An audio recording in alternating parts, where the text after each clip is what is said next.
What's good, everyone? Welcome to my channel. If you don't know, this channel is two things. Primarily it is the views of Japan society and lifestyle from a long-term foreign resident of Japan. I drop a new video about Japan related content every Friday. The second part of my channel has become talking about sneakers because it's a hobby that I like and the videos I've made have been pretty popular. So give people what they want. I'm having fun making the videos, so I'm going to continue doing so. Today's video I'm going to be talking about a pair of beat up sneakers and how they relate to my philosophy on sneaker culture and hype culture. I'm also going to do a quick preview for my next sneaker video at the end of this video, so please stay tuned for that. I'm going to be talking about how to cop sneakers in Japan. So if you're interested in that, please stay tuned, or skip to the end if that's your thing. Alright, let's keep going.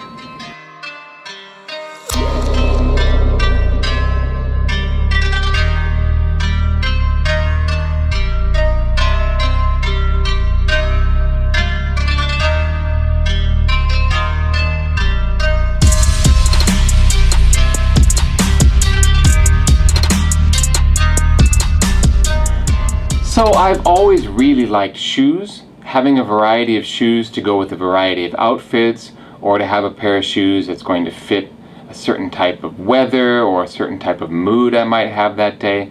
It's always been important to me to have a good variety, and I've liked sneakers for a very long time. Now, hype culture was not something that I knew anything about until recently.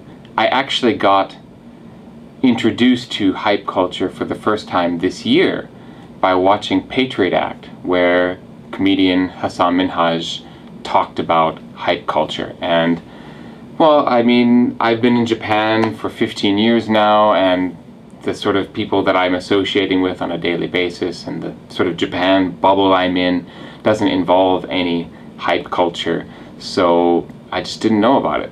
So that was eye-opening for me, and I will say that in one respect I've embraced hype culture because I like the idea of getting my hands on some hype sneakers and flipping them to make a profit.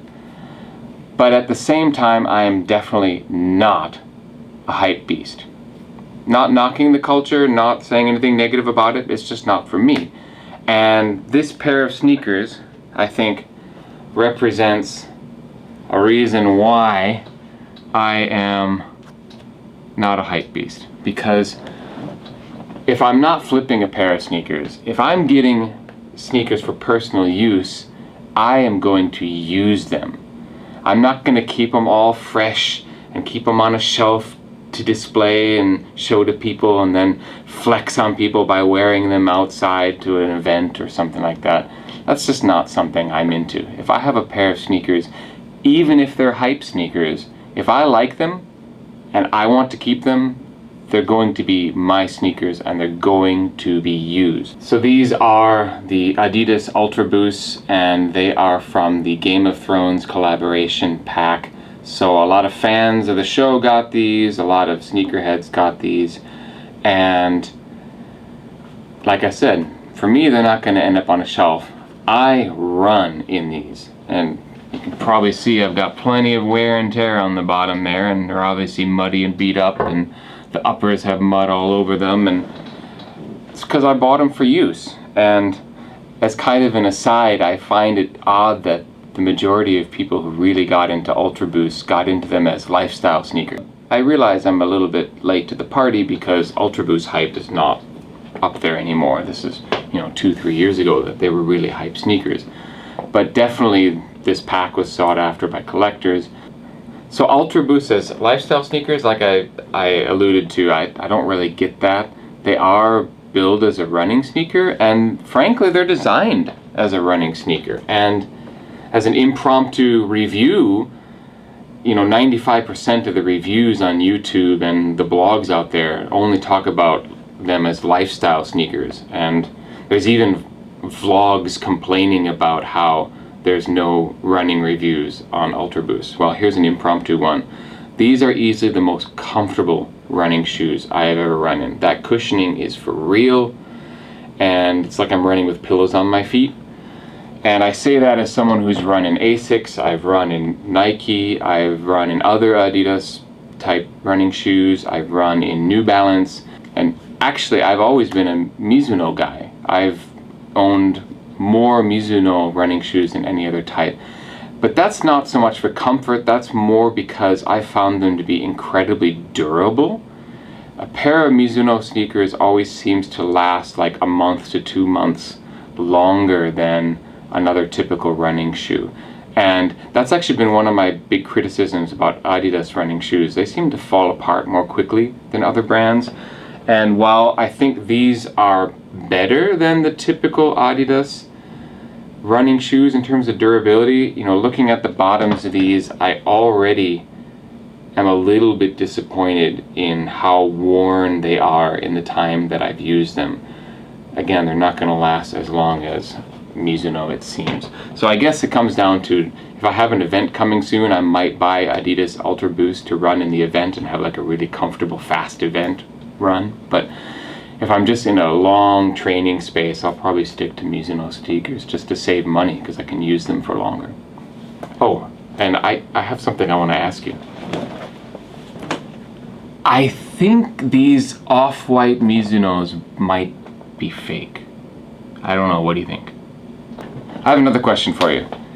Do you know why the majority of Japanese people are so slender? It's simply because we always have to be ready to escape from murder hornets.